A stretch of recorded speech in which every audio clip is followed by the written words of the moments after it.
ছাদ বাগানের গাছগুলাকে আজকে লাইন করে সাজাইছিলাম। এই যে আগে সবগুলো এলোমেলো ছিল, এখন একটা লাইন করে এক সাইডে সবগুলো নিয়ে আসছি।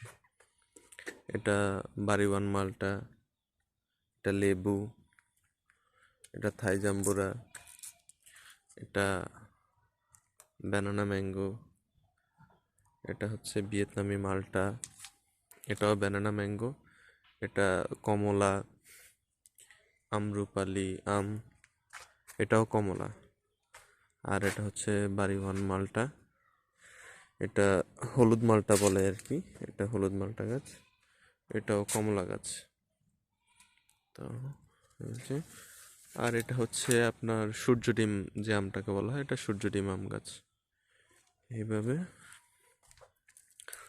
আর এগুলো হচ্ছে আমার ছাদ বাগানে মরিচের চারাগুলা। এই যে গাছগুলো মোটামুটি ডালপালা বের হয়েছে ভালোই, আস্তে আস্তে ঝোপালো হইতেছে। এই যে এই গাছটাতে ফুলও চলে আসছে অলরেডি, এই যে গাছটা। আর এখানে একটা গাছ আছে, এটার আমি গাছের মাথাটা ভেঙে দিছি যাতে গাছটা ঝোপালো হয়। এটা আর আগে ভাঙছিলাম, এটা চারপাশে ডালপালা বের হইতেছে।